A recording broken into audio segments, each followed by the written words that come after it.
So let's talk about DreamWorks Rise of the Guardians, which is celebrating its 10th anniversary this year.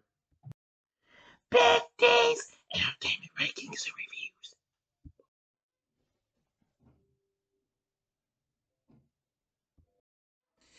So, greetings, my fellow YouTubers, and welcome to Big D's Entertainment Rankings and Reviews.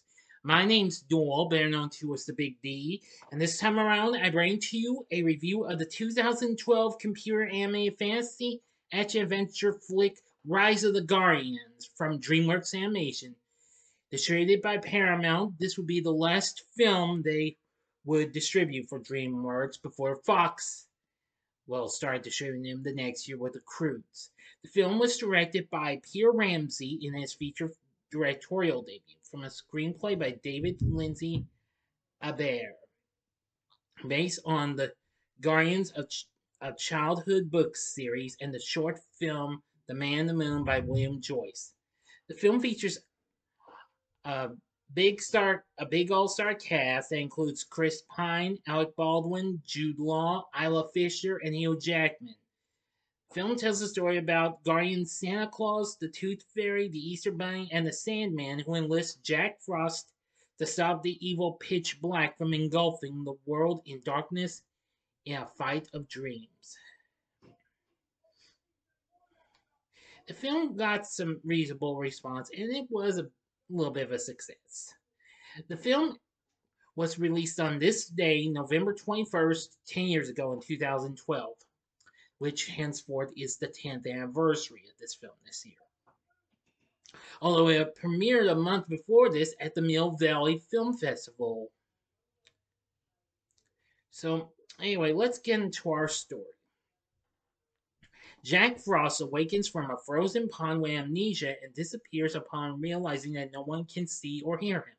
300 years later, Jack, as the spirit of winter, enjoys delivering snow days to school children but still feels upset that they do not believe in him. At the North Pole, the Man in the Moon warns Nicholas St. North, Santa Claus to you, that Pitch Black is threatening the children of the world with his nightmares. He calls Easter Bunnymund, the Easter Bunny, or Bunny for short, the Sandman and Tooth Fairy to arms. They are told that Jack Frost has been chosen to be a new guardian, and Bunny brings him to the North Pole. North explains to Jack that every guardian has a center, something that they are the guardian of, but a call for help from Tooth's fairies ends the conversation. Visiting Tooth's world, which resembles a palace in India, Jack learns that each and every baby tooth contains childhood memories of the children who lost it, Jack's teeth included. However, Pitch raids Tooth's home, kidnapping all of her subordinate tooth fairies except Baby Tooth and stealing all the teeth, thus preventing Tooth from sharing Jack's memories and weakening children's belief in her. In order to thwart Pitch's plan, the group decides to collect children's teeth. During their journey, a quarrel between North and Bunny awakens a boy named Jamie. Since he still believes he can see everybody except for Jack, Pitch's nightmares then attack, provoking Sandy as the guardian of dreams. Jack tries to intervene, but Pitch overwhelms Sandy, who seemingly disappears. Well, as Easter approaches, the dejected guardians gather in Bunny's home. With the unexpected aid of Jamie's little sister Sophie, they begin the process of painting eggs for Easter. After Jack takes Sophie home, he is lured to Pitch's lair by a voice. Pitch taunts him with his memories and fear of non-belief, distracting him long enough for Pitch to destroy the eggs, causing children to stop believing in Bunny, who furiously berates Jack. With the Guardians' trust in him lost, ashamed, Jack isolates himself in Antarctica, where Pitch tries to convince him to join his side. When Jack refuses, Pitch threatens to kill Baby Tooth unless Jack gives him his staff, the source of his magic. He agrees, but Pitch breaks Jack's staff and throws him down a chasm. Unlocking his memories inside his teeth, He learns that he was a moral teenager who sacrificed himself to save his younger sister, dying from drowning. Inspired, Jack repairs his staff and returns to the lair to rescue the kidnapped tooth fairies.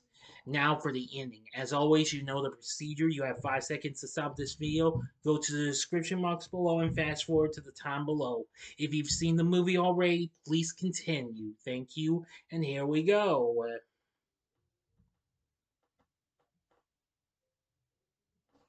Okay, you've been warned. Due to pitch, every child in the world except Jamie disbelieves, drastically weakening the Guardians. Finding Jamie's belief wavering, Jack makes it snow in his room, renewing Jamie's belief and letting him become the first person to ever believe in and see Jack. They gather Jamie's friends, whose renewed belief bolsters their fight against Pitch. He threatens them, but their dreams prove more stronger than his nightmares, resulting in Sandy's resurrection and the Guardians reuniting. Defeated and no longer believed in, Pitch tries to retreat, but his nightmares, sensing his own fears, turn on him and drag him to the underworld. And afterward, Jamie and his friends bid goodbye to the Guardians as Jack accepts his place as the Guardian of Fun. End of story. So, what did I think of the Rise of the Guardians? I'm gonna say it's not too bad of a movie. Well, unfortunately, I had only seen it one time when I got it on DVD almost a decade ago and never watched it again. But I knew one day I had to give it another chance, and I did, and I like it a little more now. Now, don't get me wrong, I actually liked it at first, but I guess I just long forgot about it. But I knew I wanted to try and give it another chance, and I did. So anyway, I think this is kind of an underrated film DreamWorks has given us. The film got nominated for a Golden Globe for Best Animated Feature Film and Annie Award for Best Animated Feature. I'm, but I got a feeling it lost though. Yeah.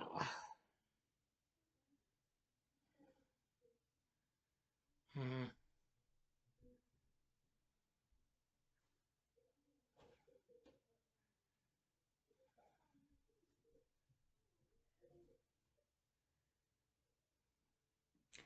Yeah. Let me see here. Mhm. Yeah, it lost to Brave at the Golden Globes.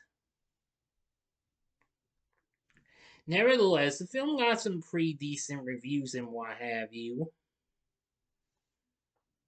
Rotten Tomatoes says it's sort of Avengers for the elementary school set.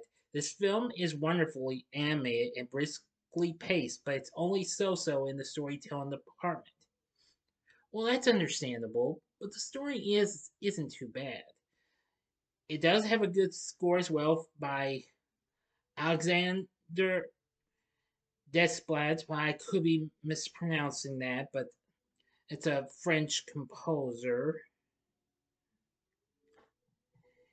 Anyway, and but I still liked how the film turned out. I do love our main voice acting cast. Voicing Jack Frost is Chris Pine, who had recently became a big star after playing James T. Kirk in the new Star Trek film. He would return to do him in the sequel. Voicing Pitch Black, aka the Boogeyman, is Jude Law. He does an exceptionally good job.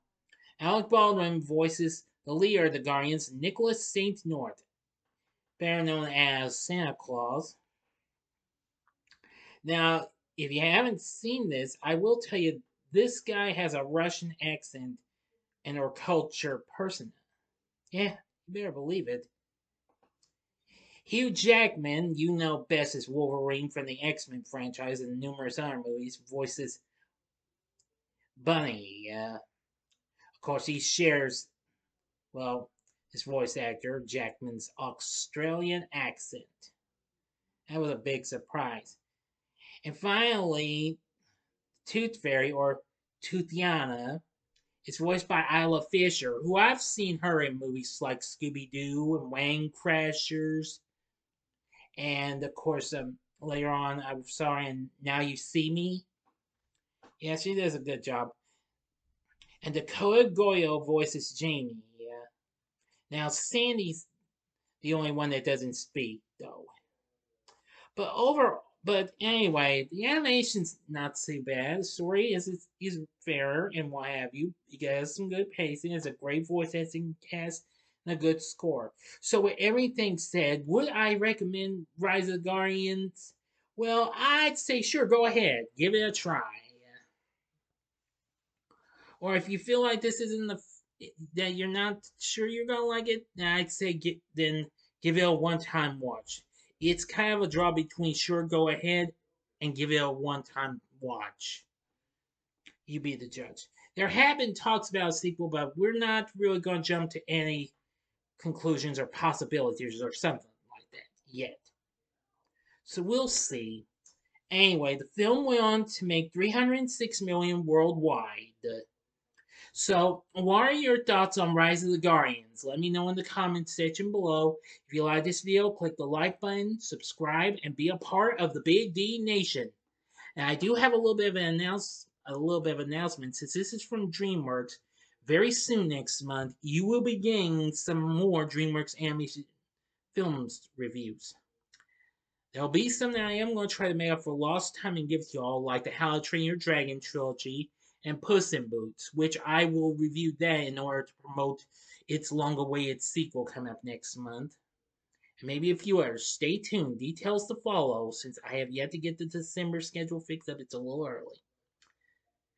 So anyway, join me next time when I bring to you a review of Disney and Pixar's Coco, which is also celebrating an anniversary, its 5th anniversary.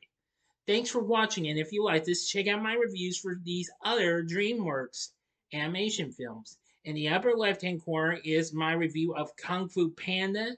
The upper right-hand corner is my review of Madagascar. Or go to the bottom left-hand corner for my review on The Croods. And the bottom right-hand corner is the button you can click to subscribe. If you like rankings and reviews on movies, TV, music, video games, etc., then I'm your guy.